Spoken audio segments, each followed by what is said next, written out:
إن الحمد لله نحمده ونستعينه ونستغفره ونعوذ بالله من شرور أنفسنا ومن سيئات أعمالنا من يهده الله فلا مضل له ومن يضلل فلا هادي له وأشهد أن لا إله إلا الله وحده لا شريك له وأشهد أن محمدا عبده ورسوله يا أيها الذين آمنوا اتقوا الله حق تقاته ولا تموتن إلا وأنتم مسلمون يا أيها الناس اتقوا ربكم الذي خلقكم من نفس واحدة وخلق منها زوجها وبث منهما رجالا كثيرا ونساء واتقوا الله الذي تساءلون به والأرحام إن الله كان عليكم رقيبا يا أيها الذين آمنوا اتقوا الله وقولوا قولا سديدا يصلح لكم أعمالكم ويغفر لكم ذنوبكم ومن يطع الله ورسوله فقد فاز فوزا عظيما أما بعد فإن أصدق الكلام كلام الله وخير الهدي هدي محمد صلى الله عليه وسلم وشر الأمور محدثاتها وكل محدثة بدعة وكل بدعة ضلالة وكل ضلالة في النار أعوذ بالله من الشيطان الرجيم بسم الله الرحمن الرحيم زين للناس حب الشهوات من النساء والبنين والقناطير المقنطرة من الذهب والفضة والخيل المسومة والأنعام والحرث ذلك متاع الحياة الدنيا والله عنده حسن المآب۔ اللہ تعالیٰ نے کچھ چیزیں ہم انسانوں میں فطری طور پر مرغوب رکھی ہیں، پسندیدہ ہیں، اور چونکہ فطرت کا خالق بھی رب تعالیٰ ہے اور ان چیزوں کی محبت ہمارے دلوں میں پیدا بھی اسی نے کی ہے، تو اس کے حوالے سے کچھ احکامات ہمیں دیے ہیں تاکہ اس محبت میں حد سے تجاوز کر کے ہم معاشرے میں فساد نہ برپا کر دیں، اس کو کنٹرول رکھیں، اس کی ایک لمٹ ہو، ایک حد ہو، اس سے آگے کراس معاملہ نہیں ہونا چاہیے۔ ایک مرد کے لیے فطرتی طور پر اللہ تعالیٰ نے ذکر فرمایا، سورہ آل عمران کی آیت ہے، ایک اٹریکشن ہے عورت کی طرف، اس کو اللہ تعالیٰ نے جائز اور حلال ذریعے سے نکاح کا ایک معاملہ ایک مرد کے لیے بیان فرما دیا۔ پھر اپنے اولاد میں ایک مرد کی سب سے زیادہ اٹریکشن بیٹوں کی طرف ہوتی ہے، کیونکہ مفادات وابستہ ہوتے ہیں، بازو بنتے ہیں، سہارا بنتے ہیں۔ اور تیسرے نمبر پہ اللہ تعالیٰ نے پھر ذکر فرمایا سونے چاندی کے خزانے والقناطیر المقنطرہ۔ قناطیر قنطار کی جمع ہے، قنطار ایک خزانے کو کہتے ہیں، قناطیر کئی خزانے، مقنطرہ جن کو جمع کیا گیا سونے چاندی کے۔ یہ انسان کی چاہت ہے، فطرت میں جمع کرتا ہے، لیکن یہ تیسرے نمبر پہ ہے۔ پہلے دو انسان جو کچھ جمع کرتا ہے وہ عام طور پہ ایک مرد کی اگر میں بات کروں اور اپنے پہ رکھ کر آپ کو بتاؤں تو انسان اپنے لیے زیادہ تر نہیں کماتا، ایک مرد اپنے لیے نہیں کماتا، بیوی بچے، اس کی زندگی پوری اسی چکر میں گھومتی ہے کہ ان کو سیٹ کر جاؤں، ان کے لیے کر جاؤں، ان کی ضروریات پوری ہو جائیں، ان کو اچھی سے اچھی فیسلٹی مہیا ہو جائے۔ تو پیسہ تیسرے نمبر پہ ہے، دولت تیسرے نمبر پہ ہے جو انسان کماتا ہے، لیکن مرغوب ہے، محبوب ہے۔ اپنے بیوی بچوں کے لیے انسان جب پیسہ کمانے کے لیے نکلتا ہے تو ان کی چاہتیں، ان کی ڈیمانڈ اس کو حلال اور حرام کی تمیز مٹا دیتی ہیں۔ کیسے بھی آ رہا ہے، جیسے بھی آ رہا ہے، آنا چاہیے۔ حلال اور حرام کا اگر سوال کیا گیا، وضاحت لی گئی، پوچھا گیا یا جاننے کی کوشش کی تو انسان خاص طور پہ آج کے دور میں کما نہیں سکتا۔ اب یہ تو ہو گئے آپ کے کاروباری معاملات، جتنا بھی آپ دیکھ لیں، کوئی نوکری پیشہ ہے تو اس کے پاس اپنے اپنے جواز ہوتے ہیں۔ یا ایھا الذین آمنوا لا تأکلوا اموالکم بینکم بالباطل، اے ایمان والو اپنے ساتھ جو تمہارے لوگ ہیں ایک دوسرے کا مال باطل طریقوں سے مت کھایا کرو۔ میرے پاس بہت سارے دلائل ہوتے ہیں، میں نوکری پیشہ ہوں، مالک تنخواہ پوری نہیں دیتا، مجھ سے کام زیادہ لیتا ہے، سب سے زیادہ کام میں کرتا ہوں، لہذا میں حق رکھتا ہوں اس کی میں زیادہ ڈنڈی مار کے پیسہ کما لوں۔ کاروبار کرنے والے حضرات آپس میں پارٹنرشپ ہوتی ہے، کبھی کوئی نقصان ہو جائے تو کبھی آپ نے دیکھا ہو کسی نے تسلیم کیا ہو کہ میری وجہ سے ہوا ہے یا نقصان کا ذمہ دار میں ہوں یا اس نقصان کو تقسیم کر لیں۔ عام طور پہ کوشش یہ ہوتی ہے کہ نقصان سارا کا سارا اگلے کے کھاتے میں ڈلے، میں صافی سیدھا لے کے اپنے مال کو کلیئر کر دوں۔ یہ تو ہے کاروبار، اس میں بعض اوقات میں صحیح بھی ہو سکتا ہوں، بعض اوقات میں غلط بھی ہو سکتا ہوں۔ انسان اللہ سے ڈرتے ہوئے چلے تو صحیح فیصلے بھی کر جاتا ہے۔ ضروری نہیں ہے کہ ہر وقت میں غلط ہوں اور ضروری نہیں ہے کہ ہر معاملے میں صحیح ہوں، لیکن ایک معاملہ ایسا ہے جس کی آپ سب کی توجہ دلوانی ہے، آپ سب کو اس معاشرے کا ایک حقیقی چہرہ آپ جانتے ہیں، سب جانتے ہیں۔ باطل طریقے سے مال کھانے کا راستہ، جس کے لیے ہمارے پاس دلائل بھی ہوتے ہیں، جس کے لیے ہم پوری ہمت کرتے ہیں اور اپنے آپ کو صحیح اور سچا ثابت کرتے ہیں۔ اللہ تعالیٰ نے قرآن مجید میں داؤد علیہ السلام کے قضیے میں ذکر فرمایا سورہ صاد میں 23ویں پارے میں کہ وَإِنَّ كَثِيرًا مِّنَ الْخُلَطَاءِ لَيَبْغِي بَعْضُهُمْ عَلَى بَعْضٍ إِلَّا الَّذِينَ آمَنُوا وَعَمِلُوا الصَّالِحَاتِ وَقَلِيلٌ مَّا هُمْ۔ یہ کئی خلطاء ایسے ہوتے ہیں، یعنی جو آپس میں مکس ہو کے کام کر رہے ہوتے ہیں، جن کا مال و دولت آپس میں مکس ہوتا ہے۔ وہ بزنس کی شکل میں بھی ہو سکتا ہے، وہ پارٹنرشپ جیسے ہے، اور وہ وراثت کے مال کی شکل میں بھی ہوتا ہے۔ عام طور پہ کوئی دنیا سے رخصت ہوا، والد والدہ ان کی وراثت تقسیم ہونی تھی، اب یہ مال مکس ہو گیا، تقسیم نہیں ہوا، کوئی بھی وجہ ہو سکتی ہے، ایکس وائی زیڈ سب کی رضامندی سے کوئی بھی وجہ ہو سکتی ہے، جائز و ناجائز دونوں ہو سکتی ہیں، صحیح وجہ بھی ہو سکتی ہے اور غلط وجہ بھی ہو سکتی ہے، تقسیم نہیں ہوا۔ اب یہ مال خلطاء ہے، سب کا مال ہے، مکس ہے، سب اس کے مالک ہیں، سب کا حق ہے، لیکن اللہ تعالیٰ نے ذکر فرمایا کہ کثیرا من الخلطاء، بہت سے ایسے یہ جو پارٹنرشپ والے معاملات ہوتے ہیں، ان میں دیکھنے میں داؤد علیہ السلام کے زمانے کی بات ہے، جب ان کے سامنے قضیہ آیا تھا کہ 99 بکریاں ہیں، پھر بھی اس کو ایک بکری کی پڑی ہوئی ہے، اور اس نے میری ایک بکری کو انہا داخلہ 99 نعجۃ ولی نعجۃ واحدہ، میری ایک بکری بھی ہڑپ کرنے کے چکر میں کسی طرح میری ایک بکری بھی لے جائے اور اس کے پاس 99 ہے۔ اس وقت داؤد علیہ السلام نے فرمایا تھا یہ جو پارٹنرشپ والے بزنس ہوتے ہیں یا تعلق ہوتا ہے یا یہ جو مال وراثت ہے، اس میں عام طور پہ ایک دوسرے پر انسان زیادتی کرتا ہے، لیبغی بعضهم علی بعض۔ چند لوگ ہوتے ہیں جو ایسا نہیں کرتے، اور وہ کون ہوتے ہیں؟ الا الذین آمنوا وعملوا الصالحات، وہ لوگ ہوتے ہیں جن کا اللہ پر ایمان ہوتا ہے، نیک عمل کرنے والے ہوتے ہیں، لیکن ساتھ ہی قرآن مجید میں اللہ نے یہ بھی ذکر فرمایا وقلیل ما هم، یہ ہوتے بہت تھوڑے ہیں، ایسے لوگ ہوتے بہت کم ہیں، ورنہ دوسرے کا حق دبانا، دوسرے کا حق مارنا، یہ عام طور پر روش ہمارے معاشرے میں چلی آ رہی اور انسانیت کی تاریخ ہے۔ جہاں سے میں نے آغاز کیا نا، زُیِّنَ لِلنَّاسِ حُبُّ الشَّہَوَاتِ، لوگوں میں یہ چیز ان کی فطرت ہے، مال و دولت کی محبت۔ اب ہوتا کیا ہے؟ ہوتا یہ ہے کہ یہ جو مال ہے نا، یہ ہوتا ہے مفت کا، محسوس نہ کیجیے گا، جو سیدھی بات ہے میں وہ بتا رہا ہوں، کیونکہ میری محنت ہوتی نہیں ہے، میری کمائی ہوتی نہیں ہے۔ اسی لیے اللہ تعالیٰ نے ذکر فرمایا کہ وَتَأْكُلُونَ التُّرَاثَ أَكْلًا لَمًّا، یہ تراث کی ایک تفسیر مال عام سے اور تراث کی ایک تفسیر وراثت سے ہے، کہ تم یہ جو وراثت کا مال ہوتا ہے نا، بڑا مزہ لے کر اور پورا کھا جاتے ہو۔ یہ اللہ تعالیٰ نے ان لوگوں کی صفت بیان کی ہے جو سرکش انسان ہے، جو راہ سے بھٹکا ہوا ہے، اس کو وراثت کا مال کھانے میں بڑا مزہ آتا ہے، کیونکہ مفت ہے، کیوں کسی کو دے دے، کیوں کسی کے پاس چلا جائے۔ جس کا کنٹرول ہے، جس کے ہاتھ میں ہے، لا تأکلوا اموالکم بینکم بالباطل، اس کے پاس اپنی حجتیں ہیں، اپنے دلائل ہیں، وہ فراہم کرنے کو تیار ہے اور مطمئن بھی کر دیتا ہے، لیکن حقیقت حال کیا ہے؟ حقیقت حال یہ ہے کہ عام طور پہ جو وجوہات بنتی ہیں مال نہ دینے کی، کسی کے پاس کنٹرول ہوتا ہے نا،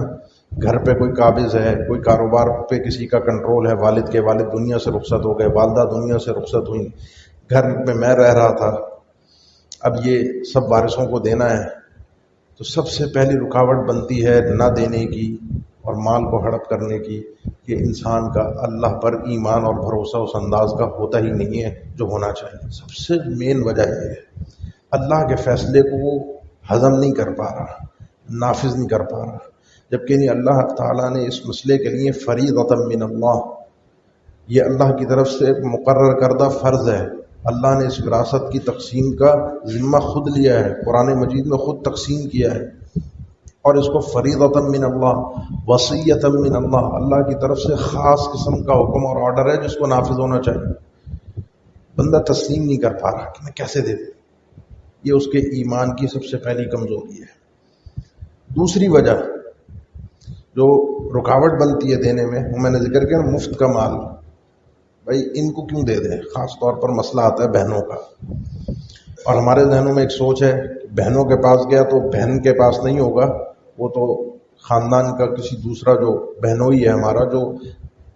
باہر کا فرد ہمارے خاندان میں شادی کر کے داخل ہوا ہے، وہ تو اس کے پاس جائے گا، مزے تو وہ کرے گا، کمائی میرے باپ کی ہے، گھر میری والدہ کا تھا، مزے کوئی تیسرا آدمی کرے، ہضم نہیں ہو پا رہا۔ حالانکہ وہ اس آدمی کا نہیں ہے، وہ تو اس عورت کا ہے، اس بیٹی کا ہے، اس بہن کا حق ہے جس کو رب تعالیٰ نے دیا ہے۔ اس کی مرضی وہ اپنے شوہر کو دے، اس کی مرضی اپنے بیٹوں کو دے، اس کی مرضی اللہ کی راہ میں صدقہ کر دے، اس کی مرضی وہ کچھ بھی کرے۔ آپ نہیں چاہتے کہ آپ کے گھر میں کوئی دوسرا شخص آ کے داخل ہو، اس گھر میں رہنا چاہتا ہوں، میرے والدین کا گھر ہے، آپ مارکیٹ ویلیو کے حساب سے بغیر ظلم کیے پوری رضامندی کے ساتھ جو شرکاء ہیں ان سے ان کا حصہ خرید لیجیے، ان کو پیسے دیجیے، اور کوئی اس میں ٹال مٹول نہ ہو۔ یہ بات یاد رکھیے کہ اگر آپ کے اوپر قرضہ ہے، آپ نے دینا ہے، آج فکس کر لیا کہ جی میں لے لیتا ہوں، تو اللہ کے نبی صلی اللہ علیہ وسلم نے فرمایا اگر پیسے ہیں اور قرضہ ہے تو فوراً ادا کر دو، مطل الغنی یہ ظلم، نہیں تو یہ ظلم ہو جائے گا۔ جس کے پاس پیسے ہیں اور وہ نہیں دے رہا کسی تو یہ ظلم ہے، آج ہی دے دو، آپ کو چاہیے، آپ حقدار ہیں، آپ آج ہی اس کو اپنے حصے میں کر لیجیے۔ اور تیسری وجہ جو میں نے دیکھی ہے، یہ کوئی قرآن و حدیث نہیں ہے، میں نے جو محسوس کیا ہے وہ میں آپ کو بتا رہا ہوں، اس کو تھوڑا سا سمجھیے گا۔ آپ شاید میری بات سے اختلاف کر سکیں، لیکن زیادہ تر گھروں اور خاندانوں کا مسئلہ یہی ہے، اور ہو سکتا ہے کسی خاندان میں ایسا نہ ہو، لیکن مسئلے کو تھوڑا سا سمجھیے گا۔ مسئلہ یہ ہوتا ہے کہ ہمارے ہاں خواتین بھی آئی ہوئی ہیں اور سنتی ہیں بات کو، محسوس نہ کریں لیکن مسئلے کی حقیقت کو سمجھیں۔ جب شادی ہوتی ہے نا ایک عورت کی، تو عورت کے ذہن میں عام طور پہ یہ ہوتا ہے بھائی ساس سسر کی خدمت نہیں کرنی، کوئی قرآن و حدیث میں تو ہے نہیں، شریعت نے تو کہا نہیں ہے۔ لوگ سوال بھی کرتے ہیں اور یہ مسئلے بیان بھی ہو رہے ہیں کہ نہیں جی کوئی ساس سسر کی خدمت فرض نہیں ہے، کوئی شریعت نے نہیں بتایا۔ ساس سسر کی خدمت فرض نہیں ہے، لیکن یہ بھی ساتھ میں یاد رکھیے کہ ساس سسر کے مال پر حق جتانا، اس کو چھیننے کے لیے اپنے شوہر کو برگلانا اور ساری پٹیاں پڑھا کے اپنے اس کے بہن بھائیوں کو حق سے محروم کروانا، یہ بھی ایک عورت کے حق میں نہیں ہے کہ اپنے ساس سسر کے مال پہ ڈاکہ ڈالے۔ جب خدمت نہیں ہے تو ڈاکہ بھی نہیں ڈالے۔ عام طور پہ میں شادی کرتا ہوں تو یا تو میں اپنی بیوی کو پٹی پڑھاتا ہوں کہ کس طریقے سے اس نے مال کھینچنا ہے اپنے خاندان کا، وراثت کا، یا پھر میرے گھر کا مسئلہ ہے، میری بیوی مجھے سکھائے گی، بتائے گی کہ تمہارے بہن بھائی نہیں لینے، لے جائیں زیادہ، ان کو نہیں ملنا چاہیے، کس طریقے سے میں اگر اس گھر میں رہ رہا ہوں تو کس طریقے سے میں نے اس گھر پہ قابض ہونا ہے، کس طریقے سے دوسروں کا حق کھانا ہے۔ یہ جو میری شریک حیات ہے نا، ویسے تو یہ باہر کی ہے، دوسرے خاندان کی ہے، لیکن زیادہ تر ان لوگوں کی مداخلت سے، جن کا معاملے سے تعلق نہیں ہوتا، ان کی مداخلت سے خاندان کے خاندان تباہ ہو جاتے ہیں۔ ان کو تو پرواہ نہیں ہے، بہن بھائی لڑے آپس میں کچھ بھی، ہمارا پیسہ آ گیا نا ہمارے پاس۔ یہ ایک معاشرے کی تلخ حقیقت ہے، ضروری نہیں ہے ہر گھر ہر خاندان کا مسئلہ ہو، لیکن یہ ایک بہت بڑی وجہ ہے، بہت بڑا مسئلہ ہے۔ اور آخری بات اور آخری وجہ وہ یہ ہے کہ مال انسان سے جاتا نہیں ہے، بیوی بچوں کے لیے کما رہا ہوتا ہے، تو یہ مفت کا بھی جو آ رہا ہے نا وراثت کا، یہ بھی بیوی بچوں کے لیے، میرے بیوی بچوں کے لیے آ جائے، دوسرا محروم ہوتا ہے تو محروم ہو جائے۔ یہ چیز بندہ دے نہیں پا رہا ہوتا، یہ چیز بندے سے ہضم نہیں ہو پا رہی ہوتی کہ کسی دوسرے کے پاس چلا جائے، اس کا حق ہے، اللہ نے اس کے لیے رکھا ہے۔ تو یہ بات یاد رکھیے، اللہ کے نبی صلی اللہ علیہ وسلم کا فرمان ہے، مسند احمد کی حدیث ہے، سنن ابن ماجہ کی حدیث ہے اور صحیح حدیث ہے، آپ نے فرمایا انی احرج حق الضعیفین المرأة والیتیم، میں پوری تاکید کے ساتھ بیان کر رہا ہوں، پوری تشدید کے ساتھ پورے مسئلے کو واضح کر رہا ہوں، پوری سختی کے ساتھ بیان کر رہا ہوں، دو کمزور لوگوں کے حقوق کا خیال رکھنا۔ دو کمزور لوگ ہیں، ان کے حقوق میں، ان کے حقوق کا پورا پورا خیال رکھنا۔ ایک عورت ہے اور ایک یتیم ہے، اور بعض اوقات جب کسی گھر کے بڑے کا انتقال ہو جاتا ہے تو وارثین میں کبھی کبھی چھوٹے بچے بھی ہوتے ہیں، بیٹے بیٹیوں میں چھوٹے بھی ہوتے ہیں جو یتیم ہوتے ہیں، بلوغت سے پہلے کی عمر کو شریعت میں یتیمی سے تعبیر کیا گیا ہے۔ وہ اس وقت ان کا حصہ تھا، وہ اس وقت ان کے پاس ہونا چاہیے تھا، چلو میں نے سنبھال لیا بڑے بھائی ہونے کی حیثیت سے، لیکن جو ان کا حصہ تھا پوری امانت کے ساتھ اس کی ادائیگی جب ان کا وقت آیا یا ان کا مطالبہ ہو پورا پورا ان کو دینا چاہیے، کیونکہ اس وقت میں یتیم کے مال کی ولایت کر رہا ہوں، یہ میرا مال نہیں ہے، جو میرا ہے اس کا میں حقدار ہوں، مجھے اس سے بھی محروم نہیں ہونا چاہیے، لیکن جو دوسرے کا ہے دوسرے کو اس سے محروم نہیں کرنا چاہیے۔ یہ ہمارے معاشرے کے اندر ہر گھر ہر خاندان کا مسئلہ ہے، اور ہمارے پاس دلائل ہیں۔ آپ کہیں بھی بیٹھ جائیں، آپ میں سے بہت سے احباب ایسے ہوں گے جو قضیے خاندانوں کے مسئلے نپٹانے کے لیے سلجھانے کے لیے سنتے ہوں گے یا بیٹھتے ہوں گے، دلائل سب کے پاس ہوتے ہیں، اپنے اپنے مسئلے کو اپنے اپنے حق کو ثابت کرنے کے لیے اپنی بات کو وہ 100% ثابت کر سکتے ہیں، لیکن کل بارگاہ الہی کا مسئلہ ہے، اصل میں وہاں میرے دلائل کام نہیں آئیں گے، وہاں اللہ کی عدالت میں حقائق پر فیصلہ ہوگا، وہاں میں کیا کروں گا۔ اور اچھے لوگ بھی ہیں، اور ایسے بھی اچھے ہیں کہ میں آپ کو یہ کوئی خیالاتی تصوراتی مسئلہ نہیں بتا رہا، تقریباً 1.5-2 سال پہلے کی بات ہے، شاید 2 سال ہو گئے ہوں گے تقریباً۔ کراچی کا یہ ایک علاقہ ہے، میں زیادہ تعین نہیں کرتا، تو 3 بھائی تھے، انہوں نے رابطہ کیا ملنا ہے آپ سے، مسئلہ ہے، آ گئے ملنے کے لیے۔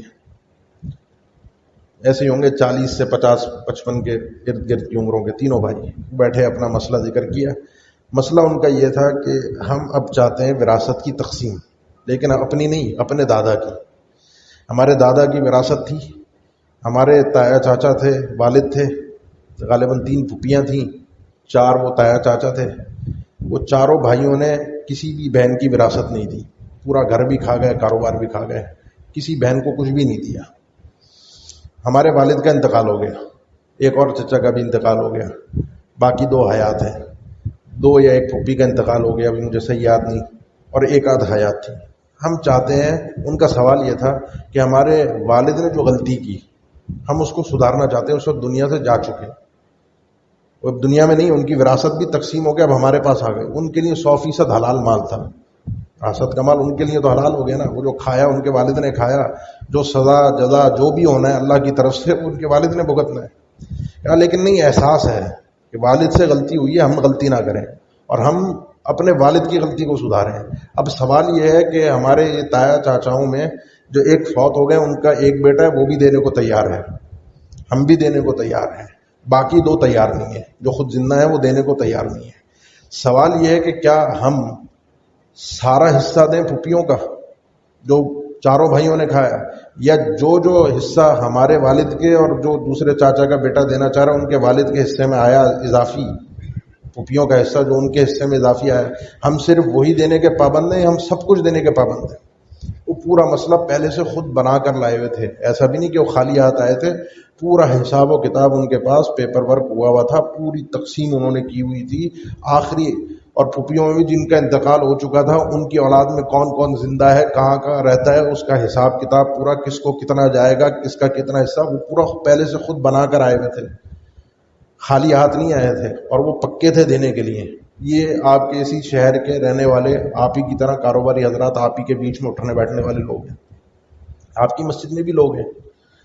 کسی کے گھر کے خاندان کے واقعات گھریلو معاملات ہوتے ہیں، مناسب نہیں ہوتا زیادہ بتانا، آپ میں بھی نیک لوگ ہیں جو چاہتے ہیں کہ جس کا جو حصہ ہے وہ پورے اچھے طریقے سے اس کے گھر والوں تک، اس کی بہنوں تک، اس کے رشتہ داروں تک جس کا جو بنتا ہے، جتنا بنتا ہے، بلکہ کوشش ہوتی ہے کہ اضافی چلا جائے، اوپر چلا جائے۔ ایسے بھی ہیں، صرف ایک تصویر ایک رخ یہ نہیں ہے کہ کھانے والے ہیں، دینے والے بھی ہیں اور اضافی دینے والے بھی ہیں، اور جو لوگ اس طریقے سے کرتے ہیں جو لوگ اس انداز میں کرتے ہیں ان کی زندگی کی برکتوں کا اندازہ میں اور آپ سوچ بھی نہیں سکتے. برکت ہوتی کیا ہے، سعادت اور عافیت ہوتی کیا ہے، مزیدار زندگی ہوتی کیا ہے. پھر وہ لوگ زندگی مزیدار گزارتے ہیں، پھر ان کی زندگی میں سکون ہوتا ہے. اس لیے کوشش کیجئے کہ وہ جو اجل ہے نا، وہ جو اللہ کی طرف سے پیغام ہے، وہ کسی وقت بھی آ سکتا ہے. میں نے لاکھ دلائل رکھ کر، لاکھ باتیں اپنے ادھر ادھر کی سن کے پریشر میں آ کے، کبھی بچوں کے پریشر میں، بیوی کے پریشر میں آ کے بہن بھائیوں کا حق دبا لیا. یہ بیوی بچے کل میرے کسی کام نہیں آئیں گے، میری قبر میں نہ میرے ساتھ ہوں گے، نہ قیامت کے دن میرے نامہ اعمال کا ان کو پتہ چلے گا. کل یہ سارا مال جب میرا قرآن مجید نے نقشہ پیش کیا نا، وہ ذرا دیکھیے، جب میرا نامہ اعمال الٹے ہاتھ میں اللہ نہ کرے مل گیا، واما من اوتی کتابہ بشمالہ فیقول یا لیتنی لم اوت کتابیہ، الٹے ہاتھ میں مل گیا تو انسان مارا مارا پھرے گا، کاش یہ حساب و کتاب ہوتا ہی نہیں، مجھے نامہ اعمال ملتا ہی نہیں. ولم ادری ما حسابیہ، کیا حساب و کتاب ہے مجھے کچھ نہیں پتا ہوتا. ہلاک عنی سلطانیہ، میری یہ بڑا پن، میرا یہ چودھری پن، میری نوابی مجھے لے ڈوبی. ما اغنی عنی مالیہ، میرا مال میرے کسی کام نہ آ سکا، اس مال نے مجھے غرق کر دیا، ڈبا دیا. اور یہ آدمی وہ ہے جس کے بارے میں اللہ تعالیٰ نے اسی کیفیت کو آگے ذکر فرمایا، انہ کان لا یؤمن باللہ العظیم ولا یحض علی طعام المسکین، نہ خود کھلاتا تھا نہ کسی کو کھلانے دیتا تھا مسکینوں کو. کسی غریب پر، کسی پر احسان کرنے کی اس کو توفیق ہی نہیں، چھین لی اللہ نے. یہ منظر ذرا سا ذہن میں لائیے، کوئی آپ کے ساتھ نہیں ہوگا، کوئی آپ کے کام نہیں آئے گا، وہ کب وہاں سے اجل آ جائے کبھی کوئی پتہ نہیں ہے. مسند احمد میں اور صحیح ابن حبان میں سیدہ عائشہ بھی بیان فرماتی ہیں رضی اللہ تعالیٰ عنہ، اور ام سلمہ رضی اللہ تعالیٰ عنہ یہ الگ بیان کرتی ہیں، اور دونوں ام المؤمنین ہیں، دونوں اللہ کے نبی صلی اللہ علیہ وسلم کی بیویاں ہیں. سیدہ عائشہ کہتی ہیں اللہ کے نبی صلی اللہ علیہ وسلم کے جب آخری دن تھے، بیماری میں تھے، تو مجھ سے کہا کہ وہ 7 یا 9 دینار آئے تھے، کہاں ہیں؟ آئے ہیں صدقے کے لیے، صدقہ دینا ہے ان کو، آگے خرچ کرنا ہے اللہ کی راہ میں، وہ کہاں ہیں؟ کہا میں نے کہا میرے پاس ہے. فرمایا ان کو فوراً صدقہ کر دو. کہا میں بھول گئی، کیفیت ایسی تھی گھر کے حالات اور معاملات. اگلے دن پھر پوچھا کہ کہاں ہیں وہ؟ میں نے کہا اللہ کے نبی میرے پاس ہی ہیں. فرمایا لے آؤ. اپنے ہاتھ میں لیے اور ہاتھ میں لے کر خود صدقہ کرنے کے معاملات کو نپٹانے میں لگ گئے. ام سلمہ الگ بیان فرماتی ہیں رضی اللہ تعالیٰ عنہ کہ اللہ کے نبی صلی اللہ علیہ وسلم جب اپنی بیماری میں تھے تو ان دنوں میں جب میرے پاس آئے، آپ کے چہرے کا رنگ اڑا ہوا تھا. میں نے کہا اللہ کے نبی کوئی تکلیف، یہ جو آپ کو ہے شدت تکلیف، یہ آپ کے چہرے پہ نمایاں ہو رہی ہے، تو گھبراہٹ ہے، پریشانی ہے. آپ صلی اللہ علیہ وسلم نے یہ جو گھبراہٹ اور پریشانی چہرے پر ہے، اس تکلیف کی وجہ سے نہیں ہو رہی. یہ گھبراہٹ اور پریشانی ہے کہ کل صدقے کے 7 دینار آئے تھے، وہ ابھی تک گئے نہیں ہیں، اپنے مقام پہ پہنچے نہیں ہیں، اور یہ چیز مجھے تکلیف دے رہی ہے کہ کیسے یہ ایک دن گزر گیا. اللہ کے نبی صلی اللہ علیہ وسلم کا مشہور واقعہ کئی بار آپ نے سنا کہ عصر کی نماز پڑھتے ہی فوراً اچانک اٹھ کے چلے گئے، اور صحابہ پریشان تھے کہ اللہ کے نبی کو ہوا کیا ہے، کیونکہ آپ کی عادت نہیں تھی کہ سلام پھرتے اٹھ کے چلے جائیں. آپ کو جاتا ہوا دیکھا، پھر تھوڑی دیر بعد آپ صلی اللہ علیہ وسلم اپنے حجرے سے باہر تشریف لائے تو صحابہ کے چہروں پہ حیرت تھی، اور یہ آپ صلی اللہ علیہ وسلم نے بھانپ لیا کہ وہ ان کو عجیب لگا کہ کیوں اٹھ کر گئے. فرمایا کہ مجھے ایک تبر، وہ جو ڈلی ہوتی ہے سونے کی، جو صاف ستھری بھی نہیں ہوئی ہوتی، اس تبر کا ایک یاد آیا. سونے کی ایک ڈلی گھر میں پڑی ہوئی ہے جس صدقے کی تھی، جس کو اس کی جگہ پر پہنچانا تھا، وہ ایک دم یاد آیا. تو میں نے کہا یہ اتنی دیر نہ ہو جائے کہ میں بیٹھا رہوں، ذکر و اذکار کروں، اور یہاں سے اٹھ کر تم سے ملا کر کسی کام میں لگ کر پھر گھر پہنچوں. سلام پھیرتے پہلے جا کے اس مسئلے کو نپٹانا ہے، اس ایک سونے کی ڈلی کو فوراً پہنچانا ہے جس جگہ پر اس کو پہنچانے کی ضرورت ہے، جہاں اس نے پہنچنا تھا. اگر آپ میں سے کسی کا کوئی یہ معاملہ ہے تو یہ نہ سوچیں ہو جائے گا، کر لیں گے، دیکھ لیں گے. سلام پھیرنے کے بعد جیسے سپیڈ میں انسان اٹھتا ہے نا، اللہ کے نبی صلی اللہ علیہ وسلم کی سنت پہ عمل کر لے آج. اور سنت وہ یہ والی سنت یہ ہے کہ اگر کسی کا کوئی اس طرح کا معاملہ ہے تو اٹھ کر جا کر فوراً دے آئے، باوجود اس کے کہ لوگوں نے آپ کو دے دیا، آپ کے بہن بھائی رشتہ دار وہ معاف بھی کر دیتے ہیں، اور آپ کو پتہ ہے معاف کیسے کروایا جاتا ہے. اللہ کے نبی صلی اللہ علیہ وسلم کے فرمان، 2 فرمان یہ آخر میں ذہن میں رکھیں. آپ صلی اللہ علیہ وسلم نے فرمایا لا یحل مال امرئ مسلم الا بطیب نفس، کسی بھی مسلمان کا مال حلال جائز نہیں ہے جب تک وہ اپنی خوش دلی کے ساتھ نہ دے، خود رضامندی سے نہ دے. اور رضامند کیسے ہوتا ہے انسان، خوش کیسے ہوتا ہے، وہ آپ سب اچھی طریقے سے جانتے ہیں، مجھے وضاحت کی ضرورت نہیں ہے کہ انسان کیسے خوش دلی سے دے رہا ہوتا ہے اور کب انسان جو ہے وہ بد دلی سے دے رہا ہوتا ہے۔ اور دوسرا اللہ کے نبی صلی اللہ علیہ وسلم کا فرمان جو صحیح مسلم کی حدیث ہے، کل مسلم علی المسلم، ہر مسلمان پر دوسرے مسلمان کا، ہر مسلمان پر، یعنی کوئی بھی عام مسلمان ہے، میرا اس پر یہ حق ہے کہ میں نہ اس کے مال کو چھیڑوں گا، نہ اس کی عزت سے کھیلوں گا، نہ اس کی جان کے در پہ آؤں گا۔ علی المسلم حرام دمہ ومالہ وعرضہ، ہر مسلمان پر دوسرے مسلمان کا مال حرام ہے، اور ان مسلمانوں کے اندر سب سے پہلے مسلمانوں میں میرے اپنے رشتہ دار عزیز و اقارب ہیں۔ اور اس میں سب سے بڑی بدنصیبی جانتے کیا ہوتی ہے؟ سب سے بڑا مسئلہ کیا کھڑا ہوتا ہے؟ یہ حساب و کتاب لوٹ لاٹ کے تم چلے گئے، کر دیا، پھر ایک دوسرے کی شکلیں نہیں دیکھتے، ایک دوسرے سے ملتے نہیں ہیں، ایک دوسرے کی خوشی غمی میں وہ بھی کوئی معاشرے کا دباؤ ہے، پریشر ہے، کوئی خاندان کا ہے تو اس پریشر میں چلو کسی خاندان میں وہ خوشی غمی میں شریک ہو رہے ہیں، کسی خاندان میں وہ بھی نہیں ہے، ختم تو ختم۔ اب مجھے بتائیے، اس مال کی وجہ سے جو یہ رشتے، خاندان، ناطے ٹوٹے ہیں، تعلقات ٹوٹے ہیں، تو وہ جو رحم اللہ کی بارگاہ میں عرش سے معلق ہے اور یہ دعا کرتا ہے اللہ جو مجھے توڑ دے، جو رشتہ داری کو توڑ دے اسے توڑ دے، اسے برباد کر دے، اور جو مجھے ملائے اللہ اس کو ملا دے، یہ بددعا ایسی تو نہیں ہو رہی نا، حکم الہی سے ہو رہی ہے۔ تو یہ کیسے ہو سکتا ہے کہ خاندان کو تباہ کر کے، رشتہ داریوں کو توڑ کر، ایک دوسرے سے الجھ کر، ایک دوسرے کی شکلیں نہ دیکھ کر میں سمجھ لوں کہ میں سکون کی زندگی گزار سکتا ہوں، میں چین سے جی سکتا ہوں، میرے مسئلے حل ہو سکتے ہیں، میرے معاملات سلجھ سکتے ہیں؟ ہرگز نہیں ہے۔ کہیں کوئی ہو بھی گیا، دینے لینے کا مسئلہ ہو بھی گیا، وہ ہو گیا۔ اب اگر کوئی ایسا کسی نے کسی پر ظلم کیا اور آپ چاہتے ہیں کہ چلو اب ہو گیا، اور دل سے خوش ہونا چاہتے ہیں، دل سے اب ختم کرنا چاہتے ہیں، تو رشتہ داریوں کو کم از کم ملائیے، تعلقات کو صحیح معنی میں بنائیے، ورنہ یہ زندگی بھی مشکل ہے اور وہاں کا جہان بھی بڑا مشکل ہو جائے گا، وہاں کے مسائل بھی بڑے خراب ہو جائیں گے۔ اس لیے مثال بنیے، ایسی مثال کہ کل اللہ کے سامنے اٹھ کر کہہ سکیں اللہ بہت کچھ نہیں ہے، ایمان بھی تھا، اعمال صالحہ بھی تھے، عبادات بھی تھیں، کارنامہ یہ ہے کہ تیری خاطر یہ چیزیں چھوڑ کر آ گیا، تیرے حکم پر یہ قربانیاں دے کر آیا، تیری خاطر یہ کام کیا، کسی کو خوش نہیں کیا، تیری پرواہ تھی تو راضی ہو جائے اور میرا حساب و کتاب ہلکا ہو جائے، میں کل بارگاہ الہی میں کامیاب ہو جاؤں۔ کل اللہ کے سامنے اگر اس سرخرو انداز میں پیش ہونا چاہتے ہیں تو آج ان مسئلوں کو، آج ان معاملات کو سلجھائیے اور سچے دل سے سلجھائیے۔ ہم اور آپ اچھی طرح سے جانتے ہیں کون سی چیز کس کی ہے، کون کس کا مالک ہے، باہر کے لوگوں کو دخل اندازی نہ کرنے دیں، اپنے دیگر لوگوں کو جن کا معاملہ ہے، جو صاحب معاملہ ہے، جن کا تعلق ہے، صرف وہی اس مسئلے میں بیٹھیں، وہی اس مدعے کو، مسئلے کو حل کریں، بآسانی حل ہو جائے گا۔ باہر کے لوگوں کی اگر گفتگو بند ہو گئی، مسئلہ ٹھنڈے طریقے سے حل ہو جائے گا۔ اللہ ہمیں سمجھ عطا فرما دے۔ اقول قولی ھذا واستغفر اللہ لی ولکم وآخر دعوانا الحمد للہ رب العالمین۔ الحمد للہ علی احسانہ وشکر لہ علی توفیقہ وامتنانہ، واشہد ان لا الہ الا اللہ وحدہ لا شریک لہ تعظیما لشانہ، واشہد ان محمدا عبدہ ورسولہ الداعی الی رضوانہ، صلی اللہ علیہ وعلی آلہ واصحابہ واخوانہ وسلم تسلیما کثیرا، اما بعد۔ جس طرح آج یہ مسائل کھڑے ہیں، کوشش کریں کہ کل میری آنے والی نسلوں میں، میرے بچوں میں مسئلے کھڑے نہ ہوں۔ ہر ایک کے لیے کاروبار ہے، گھر ہے، جائیداد ہے، جس کا جو معاملہ ہے وہ بالکل کلیئر کر کے رکھیں۔ کوئی کاروبار میں بچہ شریک ہے تو اس کی شراکت داری کاروبار کے حساب سے، ورکنگ پارٹنر کے حساب سے جو بنتی ہے، جو معاملہ ہے اس کو اسی حساب سے، جو آپ کے معاشرے کا، مارکیٹ کا اصول ہیں اس حساب سے طے کریں، تاکہ اس کے ساتھ بھی ظلم نہ ہو اور دوسروں کے ساتھ بھی ظلم نہ ہو۔ لا تظلمون ولا تظلمون۔ اور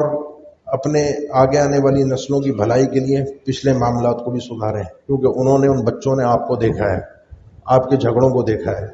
آپ کے خاندان کی وراثت کو تقسیم ہوتا ہوا دیکھا ہے، ان کے ذہن میں ہر یہ چیز منقوش ہے، ان کی تربیت کا حصہ بنی ہے، آگے انہوں نے بھی اس کو ریپیٹ کرنا ہے، الا یہ کہ اللہ کی کوئی طرف سے کوئی سدھار آ جائے، کوئی بہتری آ جائے۔ تو اس لیے اپنے بچوں کے لیے، آگے آنے والی نسلوں کے لیے ایک اچھی مثال بنے، ان کو ایک اچھا نمونہ پیش کریں کہ آگے میرا ایک خاندان اس انداز میں تتر بتر نہ ہو، تماشا نہ بنے، یہ ایک دوسرے کے حقوق کو سلب نہ کریں، غصب نہ کریں۔ اللہ تعالی ہم سب کو سمجھ عطا فرما دے۔ اس معاملے کے حوالے سے جو نازک معاملات جو ابھی چل رہے ہیں، ہمارے ہر گھر کا معاملہ ہے، اس میں اللہ تعالیٰ ہمارے لیے بہتریاں عطا فرما دے۔ یہ مسئلہ اکثر و بیشتر بیان ہوتا رہتا ہے، میں بھی ذکر کرتا رہتا ہوں۔ اس مسئلے کی صرف نزاکت سے آپ لوگوں کو سمجھانا مقصود ہے۔ مجھے نہیں پتہ کہ کس کے گھر کے، کس کے خاندان کے کیا حالات ہیں، کیا معاملات ہیں، نہ کسی کے اوپر کوئی بات کیچڑ اچھالنا مقصود ہے۔ صرف اور صرف مقصد یہ ہے کہ اللہ آپ کی اور میری اصلاح فرما دے، کل بارگاہ الہی میں کسی کا حساب لے کر اپنی گردن میں نہ کھڑا ہوں۔ اللہ ہم سب پر اپنا کرم فرما دے۔